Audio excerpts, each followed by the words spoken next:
Bonjour à tous, Simon Vesperini. Putain, quel bordel. En vrai, j'ai quasiment pas dormi de la nuit parce que vous savez, quand quelque chose se produit, quelque chose de important, de peut-être décisif pour l'avenir du monde, d'une façon, ça me passionne et j'essaye de comprendre et je suis là à aller chercher chaque news de tous les côtés, essayer de comparer, comprendre le vrai du faux, essayer de me faire une idée de la situation réelle.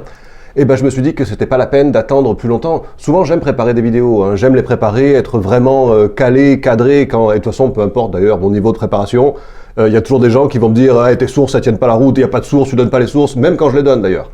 Donc je me dis qu'au final, préparer des vidéos pour essayer de convaincre des gens qui ne veulent pas être convaincus, des fois ça sert pas à grand chose. Ici, aujourd'hui, j'ai personne à convaincre. Par contre, effectivement, j'ai une réflexion que je veux engager avec vous, parce qu'elle me paraît très importante, très décisive pour l'avenir de la Russie, bien sûr, mais pour l'avenir du nouveau monde qui se dessine. Comme vous le savez, sans doute déjà, dans la soirée d'hier, dans la nuit principalement, la compagnie de mercenaires privés Wagner, son chef a décidé d'organiser ce qui s'apparente, de toute manière, à un coup d'état militaire. C'est-à-dire qu'ils étaient stationnés dans le Donbass, ils sont revenus vers la Russie, ils ont pris la ville de Rostov, sans résistance. La ville de Rostov-sur-le-Don était importante parce que c'est là que se trouvait la partie du commandement de l'armée de Russie, de l'armée russe, qui supervise l'opération militaire en Ukraine. Donc c'était une cible importante, une cible militaire importante. Ils ont pris cette ville-là sans combattre. Ils avancent vers Moscou, ils ont pris Voronezh sur la route. À l'heure où je parle, ils sont aux alentours de Toula. Donc ils sont à 3-4 heures en fait de Moscou.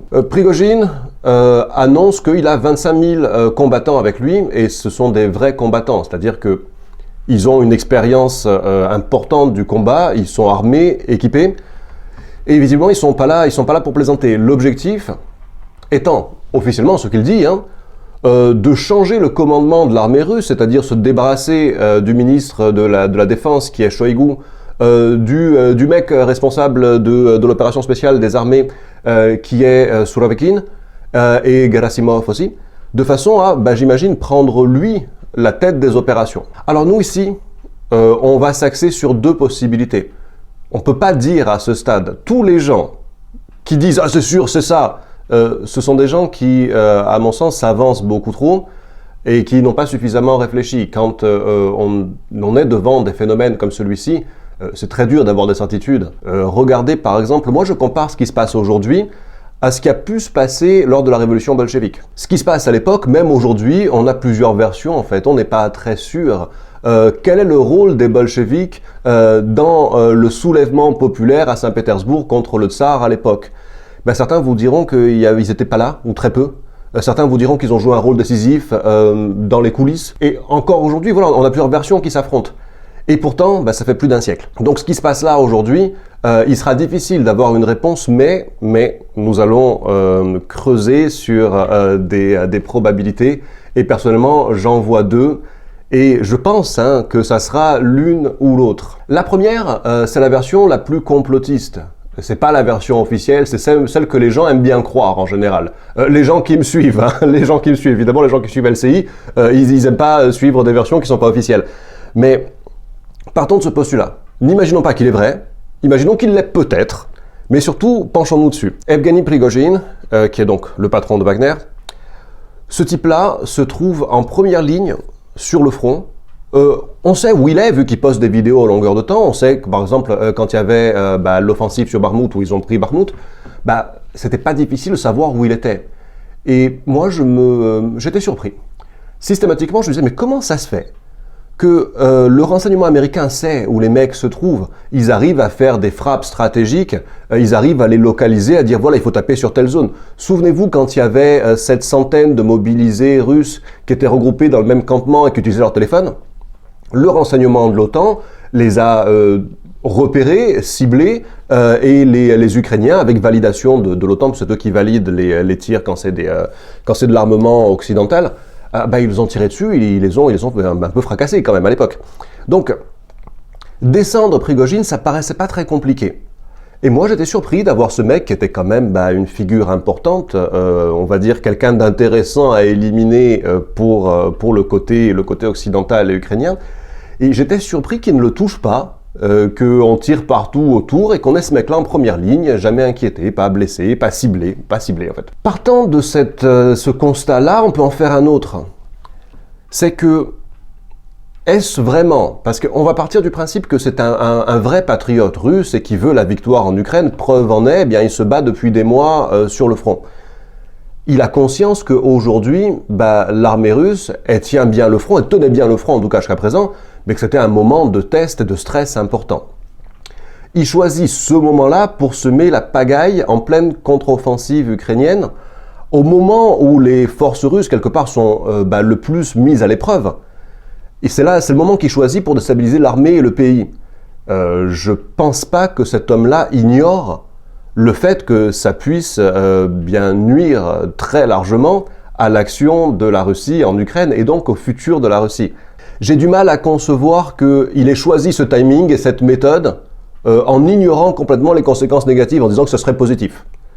Et donc si je pars de ces deux constats-là, je peux être amené à penser que Prigojine a été retourné contre la Russie, contre le gouvernement russe, contre les intérêts de la Russie, à un moment opportun et stratégique, au moment où l'offensive ukrainienne a du mal à passer, elle a du mal à fonctionner, jusqu'à présent d'ailleurs visiblement elle ne fonctionnait pas, je ne suis pas sur le front, mais toutes les infos que j'ai, que ce soit d'un côté ou d'un autre, elles ne fonctionnaient pas. Hein.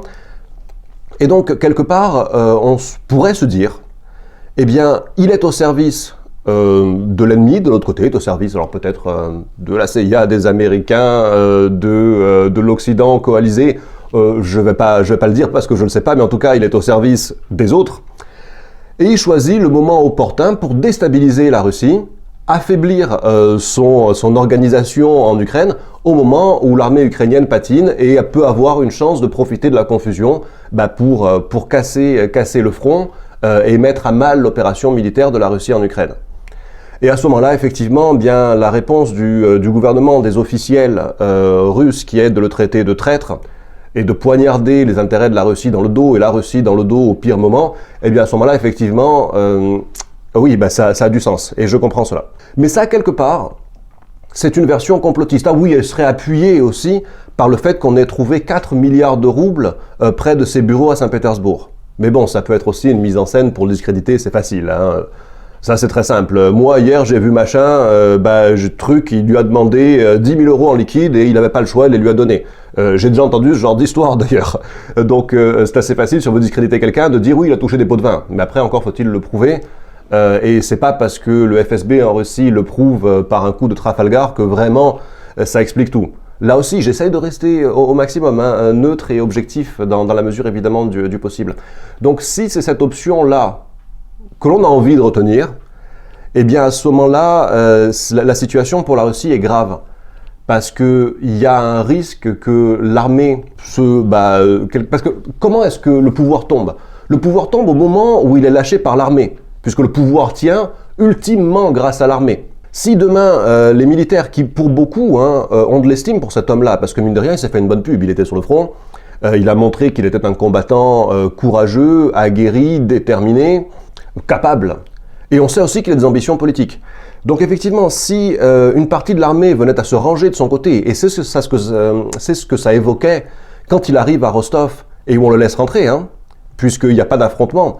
Maintenant, par contre, il y a les forces armées tchétchènes, Akhmat, qui sont en train de se diriger vers Rostov pour essayer de libérer la ville des militaires de Wagner. On a aussi l'armée russe qui frappe les colonnes de Wagner qui se dirigent vers Moscou. Donc là, ils sont en train de réagir. Mais on peut imaginer, oui, si l'armée, même en partie, rejoint la cause de Prigojine, à ce moment-là, on risque de voir un effondrement du pouvoir russe. Et si le pouvoir s'effondre au profit d'un agent de l'Ouest coalisé, d'une façon, c'est la fin de la Russie, telle qu'on l'a connue. C'est les projets de Berezhensky qui sont mis en œuvre, la Russie est démantelée. Le nouveau monde qui se dessinait est tué dans l'œuf, parce que la Russie démantelée, c'est la Chine affaiblie, c'est tous les BRICS affaiblis, c'est une grande victoire des États-Unis. Et ça, c'est pas à exclure, et ça c'est la première option. Maintenant, imaginons l'autre. Faisons un petit exercice ensemble, imaginons l'autre. L'autre, c'est que ce n'est pas du tout un agent de l'Ouest. Et à part moi, là, maintenant, je crois que personne ne l'a dit officiellement, En tout cas, j'ai pas lu cette version-là parce que quelque part, rien ne le confirme en fait. Hein, des soupçons, mais c'est tout, rien ne le confirme. Que par contre, il est soutenu par des gens puissants en Russie. Vladimir Poutine en Russie a une vraie opposition, hein, ne l'oublions pas, il a une vraie opposition. Et c'est pour ça d'ailleurs qu'il est souvent dans la demi-mesure, dans le compromis, parce qu'il lui faut ménager un petit peu les sensibilités de tout le monde. Et que donc ce Prigojine est appuyé par des gens puissants, des opposants à Poutine. Prigojine est aussi soutenu, alors pas dans les faits. Dans les faits, toutes les déclarations de tous les partis politiques, personne ne se range du côté de Prigojine. Mais voilà, personne ne se range du côté de Prigojine dans les faits sur le coup d'état militaire ou la tentative. Par contre, idéologiquement, il y a beaucoup de gens qui pensent comme lui, c'est-à-dire, ils pensent que l'action de Poutine n'est pas assez décisive, n'est pas assez affirmée, n'est pas assez violente et brutale en fait en Ukraine. Ils considèrent que ça dure depuis beaucoup trop longtemps, qu'il faudrait vraiment y mettre les gros moyens, parce que n'oublions pas, l'armée russe, c'est les chiffres, 1,3 million, 1,2 million, 1,4 million de soldats. Et il y en a peut-être 300 000, 350 000 en Ukraine. Donc c'est pas grand-chose par rapport à la possibilité de l'armée. N'oublions pas qu'ils ont un tas d'armes qu'ils n'utilisent pas. N'oublions pas qu'ils ont évoqué pour certains la possibilité de frapper directement les alliés de l'Ukraine qu'ils considèrent comme des belligérants vu qu'ils arment l'Ukraine, voire qu'ils y envoient des mercenaires. Et tout ça, Poutine ne le fait pas, parce qu'en fait, contrairement à ce qu'on veut nous faire croire en Occident, c'est un homme modéré. C'est un homme de la demi-mesure, du juste milieu. C'est un grand diplomate. C'est un mec vraiment qui essaye de ménager la chèvre et le chou, même se le présente comme le grand méchant. Mais ce n'est pas l'avis de Prigojine, enfin ce n'est pas la position de Prigojine, c'est pas ce qu'il voudrait suivre. Et c'est ce que beaucoup de gens en Russie aujourd'hui réclament, c'est-à-dire une action beaucoup plus déterminée, violente. Il y a certains qui disent mais il faut raser Kiev. C'est-à-dire, raser Kiev, c'est le tapis de bombe façon OTAN, quand l'OTAN déboule en Syrie et détruit tout, voilà. De façon bien à pouvoir avancer jusqu'à la frontière polonaise, de façon à détruire complètement le potentiel ukrainien et en sortir une bonne fois pour toutes de cette histoire. Voilà ce que beaucoup de gens pensent, voilà ce que beaucoup de militaires pensent, voilà ce que beaucoup de politiciens pensent en Russie. Et c'est Poutine, et on va dire les siens, les gens de son côté, donc les Shoigu, les Gerasimov, qui ne sont pas pour cette stratégie-là, parce que pour des raisons qui leur appartiennent, je vais pas les analyser, je suis pas en mesure de le faire. Si c'est cette version-là, et ça c'est la version officielle, tous les gens là, tous les occidentaux qui tels des enfants ont l'image, le gentil ukrainien, le méchant russe, il faut que le gentil il meure pour tuer le méchant, et donc là il se félicite, le méchant il a des problèmes, et donc tout va aller bien pour les gentils, et Hunter Biden il pourra continuer à baiser des putains, il n'en baisse pas, c'est vrai. La version des gentils c'est qu'il en baisse pas. Mais cela risque de tomber de très haut et d'être très déçu, parce que je ne sais pas si les visées immédiates de Prigojine sont de remplacer Poutine, j'ai pas l'impression. J'ai l'impression qu'il compte plus sur des élections que sur un coup d'état militaire pour remplacer Poutine. Et d'ailleurs, encore faut-il qu'il y arrive, on est très très loin du compte. Par contre, changer le commandement, prendre lui peut-être la tête des armées, en tout cas être plus largement représenté, c'est ce qu'il demande depuis des semaines et des mois.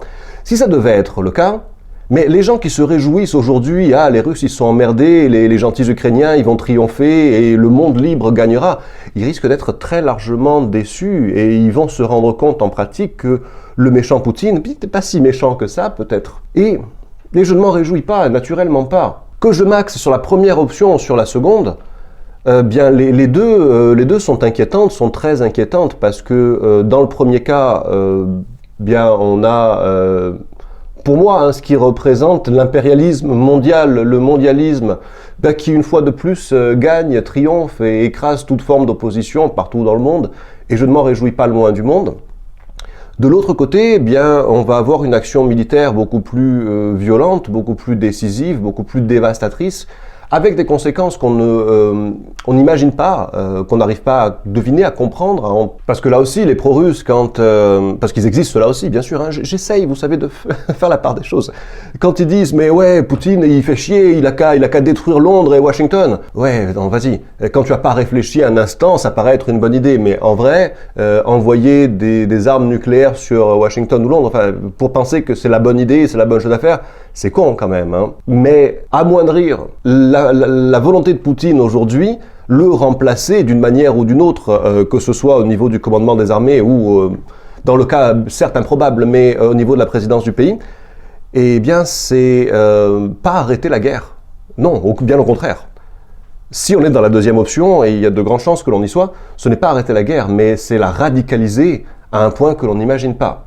Donc mes amis, bien on va continuer à suivre les choses. Sachez que ben voilà, je dors pas, je mange pas, pas parce que je suis en stress, en panique et pas bien, mais parce que je suis vraiment vraiment curieux, vraiment intéressé, passionné en fait, à essayer de comprendre vraiment ce qui se passe, ce qui se trame. Et je vous tiendrai au courant au fur et à mesure de mes idées, ce que je me dis. Et ça peut aller très vite, puisque ils sont à 3-4 heures de Moscou. Est-ce qu'on a droit à une confrontation directe entre les mercenaires de Wagner et l'armée russe?